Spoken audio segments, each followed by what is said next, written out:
അടുത്തത് വീണ്ടും ഒരു വനിതാ MLA ആണ്. കൊല്ലത്ത് നിന്നുള്ള MLA, നിലവിൽ സാമൂഹ്യനീതി തൊഴിൽ മന്ത്രിയാണ് അഡ്വക്കേറ്റ് ബിന്ദു കൃഷ്ണ. അഡ്വക്കേറ്റ് ബിന്ദു കൃഷ്ണ കൊല്ലം MLA. 16,830 വോട്ടിൻ്റെ ഭൂരിപക്ഷമാണ്. S. ജയമോഹനെയാണ് ബിന്ദു കൃഷ്ണ പരാജയപ്പെടുത്തിയത്. KSUവിലൂടെയുള്ള രാഷ്ട്രീയ പ്രവേശനം, UDFിൻ്റെ സമരമുഖങ്ങളിലെ പോരാളി. 2016 മുതൽ 2021 വരെ കൊല്ലം DCC പ്രസിഡന്റായിരുന്നു. കേരളത്തിലെ രണ്ടാമത്തെ വനിതാ ബിന്ദു കൃഷ്ണ എന്ന ഞാൻ നിയമസഭയിലെ ഒരംഗമായി തെരഞ്ഞെടുക്കപ്പെട്ടിരിക്കുന്നതിനാൽ നിയമം വഴി സ്ഥാപിതമായ ഭാരതത്തിന്റെ ഭരണഘടനയോട് ഞാൻ നിർവ്യാജമായ വിശ്വസ്തതയും കൂറും പുലർത്തുമെന്നും ഞാൻ ഭാരതത്തിന്റെ പരമാധികാരവും അഖണ്ഡതയും നിലനിർത്തുമെന്നും ഞാൻ ഏറ്റെടുക്കുവാൻ പോകുന്ന കർത്തവ്യം ഞാൻ വിശ്വസ്തയോടുകൂടി നിർവഹിക്കുമെന്നും ദൈവത്തിന്റെ നാമത്തിൽ സത്യം ചെയ്യുന്നു. കേരളത്തിൻ്റെ രാഷ്ട്രീയ ചരിത്രത്തിലെ രണ്ടാമത്തെ വനിതാ DCC പ്രസിഡന്റായിരുന്നു. മുഴുവൻ സമയ രാഷ്ട്രീയ പ്രവർത്തകയായ ആദ്യത്തെ വനിതാ DCC പ്രസിഡന്റ് കൂടിയാണ്. മഹിളാ കോൺഗ്രസിൻ്റെ സംസ്ഥാന അധ്യക്ഷയായും ദേശീയ ഉപാധ്യക്ഷയായും പ്രവർത്തിച്ചിട്ടുണ്ട്. നിലവിൽ AICC അംഗമാണ്. യൂത്ത് കോൺഗ്രസിൻ്റെ സംസ്ഥാന ജനറൽ സെക്രട്ടറി ആയിരുന്നു. 16,000-ലധികം വോട്ടിൻ്റെ ഭൂരിപക്ഷത്തിൽ ജയമോഹനെ പരാജയപ്പെടുത്തിയാണ് കൊല്ലത്ത് നിന്നും 16,830 വോട്ടിൻ്റെ ഭൂരിപക്ഷമാണ് ബിന്ദു കൃഷ്ണ നേടിയത്. ഇപ്പോൾ VD സതീശൻ സർക്കാരിൽ തൊഴിൽ സാമൂഹിക നീതി വകുപ്പ് വനിതാ ശിശുക്ഷേമ വകുപ്പ് കൈകാര്യം ചെയ്യുന്നത് നിലവിൽ ബിന്ദു കൃഷ്ണയാണ്. അടുത്തത് വൈക്കം MLA ആയ K. ബിനിമോനാണ്. ഇടതിൻ്റെ കോട്ടയെ നെടുക പിളർന്നാണ് K. ബിനിമോൻ നിയമസഭയിലേക്ക് എത്തുന്നത്. 1360 വോട്ടിൻ്റെ ഭൂരിപക്ഷത്തിൽ CPIയുടെ P. പ്രദീപിനെ പരാജയപ്പെടുത്തിയാണ് സഭയിലേക്ക് ബിനിമോൻ്റെ വരവ്. തലയാഴം പഞ്ചായത്തിന് മുൻ പ്രസിഡന്റായിരുന്നു. KSUവിൻ്റെ മുൻ ജില്ലാ സെക്രട്ടറി ആയിരുന്നു. CPIയുടെ ഉരുക്കുകോട്ട തകർത്ത് CPIയുടെ നെഞ്ചകം പിളർന്നാണ് വൈക്കം MLA ആയി ഇപ്പോൾ ബിനിമോൻ ആദ്യമായി സത്യപ്രതിജ്ഞ ചെയ്യുന്നത്.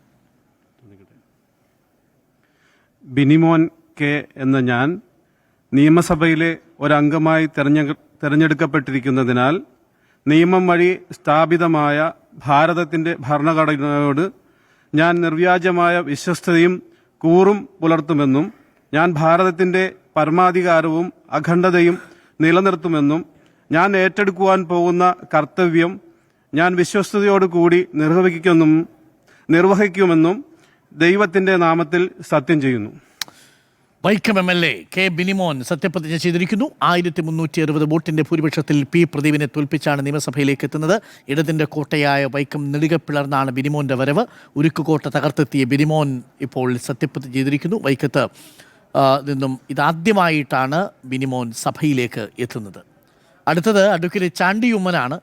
സൈക്കിളിൽ നിയമസഭയിലേക്ക് എത്തിയ ചാണ്ടിയുമ്മൻ പുതുപ്പള്ളിയിൽ നിന്ന് 52,000 വോട്ടിൻ്റെ ഭൂരിപക്ഷമായിരുന്നു ചാണ്ടിയുമ്മൻ നേടിയത്. അടുത്തത് അഡ്വക്കേറ്റ് ചാണ്ടിയുമ്മനാണ് എത്തുക. ബിനിമോന്റെ സത്യപ്രതിജ്ഞയ്ക്ക് ശേഷം ബിനിമോൻ സഭയിലെ നാഥനായ പ്രോട്ടം സ്പീക്കർക്ക് കൈകൊടുത്ത് ഇപ്പോൾ സീറ്റിലേക്ക് മടങ്ങും. അടുത്തത് ചാണ്ടിയുമ്മൻ്റെ വരവ് കാത്തിരിക്കുന്ന ചാണ്ടിയുമ്മൻ ആരാധകർ ഒരുപാട് പേരുണ്ട്. പുതുപ്പള്ളിയിൽ നിന്ന് 52,907 വോട്ടിൻ്റെ ഭൂരിപക്ഷത്തിൽ KM രാധാകൃഷ്ണനെ തോൽപ്പിച്ചാണ് ചാണ്ടിയുമ്മൻ്റെ വരവ്. മുൻ NSUവിൻ്റെ മുൻ സംസ്ഥാന സെക്രട്ടറിയാണ്. യൂത്ത് കോൺഗ്രസിൻ്റെ മുൻ സംസ്ഥാന സെക്രട്ടറി, KPCC അംഗം. സൈക്കിളിൽ നിയമസഭയിലേക്ക് എത്തി. ചാണ്ടിയുമ്മൻ എന്ന ഞാൻ നിയമസഭയിലെ ഒരു അംഗമായി തെരഞ്ഞെടുക്കപ്പെട്ടതിനാൽ നിയമം വഴി സ്ഥാപിതമായ ഭാരതത്തിന്റെ ഭരണഘടനയോട് ഞാൻ നിർവ്യാജ്യമായ വിശ്വസ്തതയും കൂറും പുലർത്തുമെന്നും ഞാൻ ഭാരതത്തിന്റെ പരമാധികാരവും അഖണ്ഡതയും നിലനിർത്തുമെന്നും ഞാൻ ഏറ്റെടുക്കുവാൻ പോകുന്ന കർത്തവ്യം ഞാൻ വിശ്വസ്തയോടുകൂടി നിർവഹിക്കുമെന്നും ദൈവത്തിന്റെ നാമത്തിൽ സത്യം ചെയ്യുന്നു. ഉമ്മൻചാണ്ടിയുടെ ചിത്രമാലേഖനം ചെയ്ത ടീഷർട്ട് ധരിച്ചാണ്, നെഞ്ചിൽ ഉമ്മൻചാണ്ടിയുമായിട്ടാണ് ചാണ്ടിയുമ്മൻ്റെ വരവ്. ടീഷർട്ട് ഇട്ടാണ് ഉമ്മൻചാണ്ടിയുടെ മകൻ ഉമ്മൻചാണ്ടിയുടെ ചിത്രമാലേഖനം ചെയ്താണ് ഇന്നിപ്പോൾ സത്യപ്രതിജ്ഞ ചടങ്ങിൽ പങ്കെടുത്തിരിക്കുന്നത്. സൈക്കിളിലാണ് അഡ്വക്കേറ്റ് ചാണ്ടിയുമ്മൻ സത്യപ്രതിജ്ഞ ചെയ്യാനായിട്ടെത്തിയത്. ഇന്നലെ വലിയ സ്വീകരണമാണ് പുതുപ്പള്ളിയിലും ചാണ്ടിയുമ്മന് ലഭിച്ചിരുന്നത്. ഇക്കുറി മന്ത്രിസഭയിലെത്തുമെന്ന് കരുതിയിരുന്നു. എന്നാൽ നിർഭാഗ്യവശാൽ മന്ത്രിസഭയിലെത്തിയില്ല ചാണ്ടിയുമ്മൻ. ഉമ്മൻചാണ്ടിയുടെ ചിത്രം ഹൃദയത്തിൽ പതിച്ചും ടീഷർട്ടിൽ പതിച്ചുമാണ് ചാണ്ടിയുമ്മൻ സത്യപ്രതിജ്ഞ ചെയ്തിരിക്കുന്നത്. ഇക്കുറി ഏറ്റവും ഉയർന്ന ഭൂരിപക്ഷങ്ങളിലൊന്ന് പുതുപ്പള്ളിയിൽ നിന്നായിരുന്നു. കഴിഞ്ഞ തവണ ഉപതെരഞ്ഞെടുപ്പിൽ നേടിയതിൻ്റെ ഇരട്ടിയോളം ഭൂരിപക്ഷമാണ് ഇക്കുറി പുതുപ്പള്ളി ചാണ്ടിയുമ്മന് കൊടുത്തത്. ചാണ്ടിയുമ്മൻ പ്രോട്ടം സ്പീക്കറെ കണ്ട് മടങ്ങുന്നു.